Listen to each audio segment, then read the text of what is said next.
Hi అండి, welcome to MV food bytes. బ్యాచిలర్స్కైనా బిగినర్స్కైనా ఇంట్లో ఉండే బేసిక్ మసాలాలతోనే అన్నంలోకి కూడా కలిసే విధంగా సింగిల్ పాట్లో అయిపోయే సింపుల్ చికెన్ వేపుడు కోసం ముందుగా హీట్ అయిన బాండీలో 8 టేబుల్ స్పూన్ల వరకు ఆయిల్ వేసి 5-6 పచ్చిమిర్చి చీలికలు, గుప్పెడు కరివేపాకు వేసి అవి కాస్త వేగిన తర్వాత ఉప్పు, నిమ్మరసం వేసి వాష్ చేసిన కేజీ చికెన్ని కూడా వేసి రుచికి సరిపడా ఉప్పు, 1 టీ స్పూన్ పసుపు వేసి హై ఫ్లేమ్ మీద కలుపుకుంటే ఈ విధంగా చికెన్లో వాటర్ ఊరుతుంది. ఈ వాటర్ అంతా ఎగిరిపోయి ఆయిల్ ఇలా బయటికి వచ్చిన తర్వాత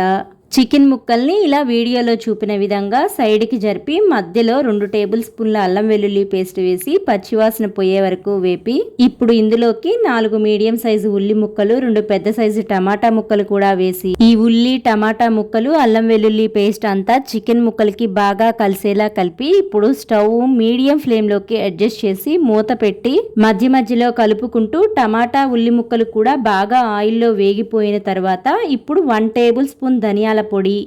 1 టీ స్పూన్ జీలకర్ర పొడి, 1/2 టేబుల్ స్పూన్ వరకు గరం మసాలా, 2 టేబుల్ స్పూన్ల కారం లేదా మీరు తినగలిగినంత కారం వేసి మసాలాలన్నీ ముక్కలకి బాగా పట్టేలా మరొక 2 నిమిషాలు మీడియం ఫ్లేమ్ మీద వేపిన తర్వాత చివరగా సన్నగా తరిగిన కొత్తిమీర చల్లుకొని సర్వ్ చేసుకోవటమే. మరి బ్యాచిలర్స్ కూడా బెస్ట్ కాంప్లిమెంట్ అందుకునేలా చేసే ఈ చికెన్ ఫ్రైని మీరు ట్రై చేసి మీకు ఎలా వచ్చిందో కామెంట్ చేయండి. రెసిపీ నచ్చితే లైక్ చేసి మీ ఫ్రెండ్స్ అండ్ ఫ్యామిలీ మెంబర్స్కి షేర్ చేయండి.